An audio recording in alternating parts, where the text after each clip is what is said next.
Napapansin mo ba, matagal ka ng technician. May mga technician dyan, merong 2 years, merong ding years, 5 years pataas, hanggang yung iba naman, maabot na ng 10 years. Pero yung ibang technician na hindi hinahaluan ng entrepreneur na mindset, napapansin mo, hirap ka pa din hanggang ngayon. Kaya kung ikaw technician, dapat meron ka ring entrepreneurial mindset. Ang topic natin ngayon ay kung bakit hindi ka malupit na entrepreneur kapag technician ka. Tayo po ay nagsimula na magkaroon ng entrepreneurial mindset since 2018. So, kung bibilangin natin, 2018, 2024 na ngayon,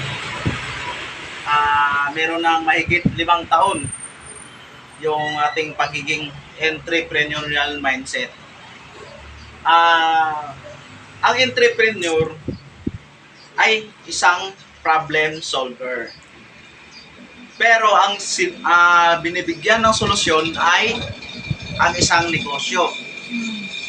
Or naghahanap sila ng paraan na kung saan ay makapag-generate ng multiple source of income. Habang yung technician naman ay isang problem solver din. Pero ang binibigyan nila ng solusyon ay katulad niyan. Yan. Aircon, mga welding machine na mga nasisira, mga TV, or kahit ano na kung saan ay may kinalaman sa pagiging technical. Tayo po ay nag-aral din ng electronics last July 2018. Nakapagkaroon ako ng NC2 galing sa TESDA. Ngayon, ilang taon na? Mahigit 5 taon na rin na naging technician ako. Ngayon, paano ko nasabi na kung ikaw ay isang technician, hindi ka magiging malupit na entrepreneur? Unang-una, dahil nag-focus ka sa pagre-repair. Which is, pag entrepreneur ka, dapat nakapokus ka sa paghahanap ng negosyo na kung saan ay magbigay ng income sa iyo. Sa 5 years experience ko ng pagiging technician at the same way pinaghalo ko yung pagiging negosyante, na-realize ko na kapag ikaw ay technician, problema ka sa mga sira kung saan ka maghanap ng pyesa ba o sa mga ganito na kilala mo.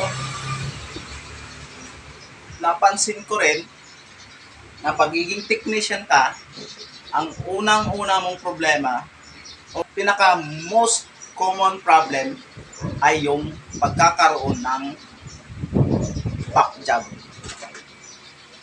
Yun, pagkakaroon ng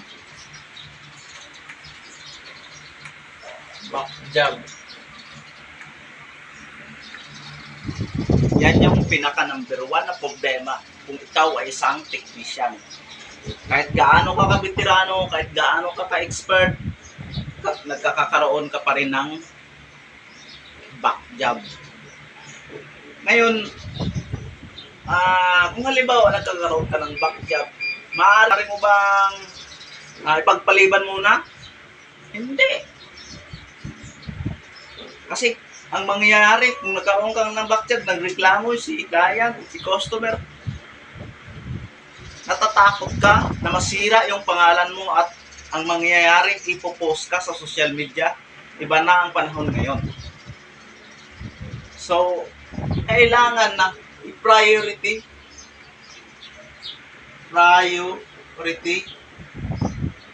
ang back job. So, anong nangyayari sa'yo bilang technician? Nalulugi ka ng dahil sa back job. Nakasaad sa DTI, 3 months warranty. Magbibigay ka ng warranty na 3 months sa iyong mga ginagawa bilang sa iyong mga serbisyo. Kasi sayang din ang binayad nila. Bilang technician, malaki ang advantage sa iyo. Unang-una, problem solver ka. Nagbibigay ka ng solusyon sa bawat problema. Ang problema nga lang, pag nakapokus ka sa repair, which is meron ka dapang mas mahalagang gagawin. Ang pinakamahalaga mong gagawin, marami. Bilang, ngayon mamimili ka. Malin ka dyan sa pagiging entrepreneur o pagiging technician. Bilang technician, malaki ang advantage sa'yo. Paano ko nasabi? Masira yung aircon mo, kaya mong ayusin. Masira yung electric fan mo, kaya mong ayusin. Masira yung electric heater mo, kaya mong ayusin. Maraming day-to-day na mga ginagawa natin, halos lahat ng ginagamit natin ngayon, mga electronics. Diba? Pati pag-exercise ngayon, meron ng electronics. So, malaki ang advantage bilang technician. Malaki ang tipid natin eh. Kasi tayo ang nagre-repair eh. Malaki ang tipid talaga natin. Nakakatipid tayo when it comes sa pag-kumpone ng mga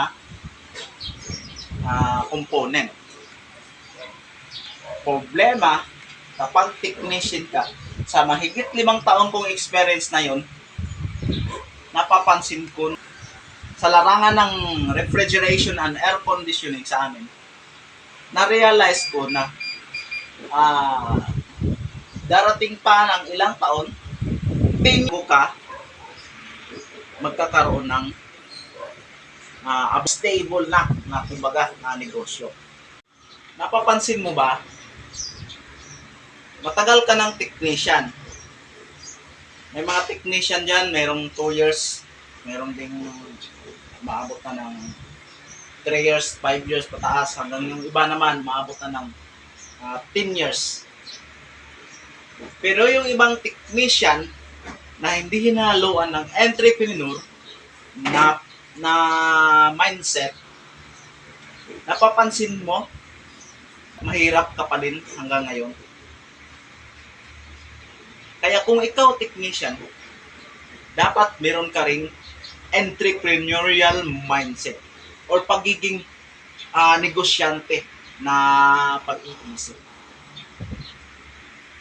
Ang totoong entrepreneur ay kumikita ng bilyon. Hindi sila nagsisettle sa milyon. Samantalang ang entrepreneur naman ay hindi nagre-repair. Hindi sila nagre-repair ng mga component or mga appliances. May nakita ba kayong bilyonaryo na nagre-repair ng mga appliances? Diba wala?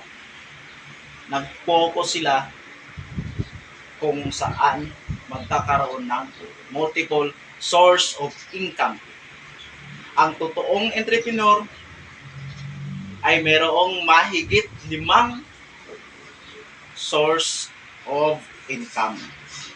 Merong, yung ibang entrepreneur, merong 13 source of income. Meron din namang entrepreneur na iisa lang yung negosyo, pero maraming branches na mayagpag yung negosyo nila. Ang pangatlong dahilan kung bakit ang technician ay hindi magiging malupit na entrepreneur, dahil hindi sila nagbabasa ng libro araw-araw, na kung saan ay pinakamalaga din sa iyo. Ngayon, kung nakarelate kayo sa aming video ngayon, paki-subscribe na lang ng ating button at paki-pitik na lang ng likes. May gusto kayong idagdag, pakisuyo na lang po, mag-comment dyan sa ating comment section.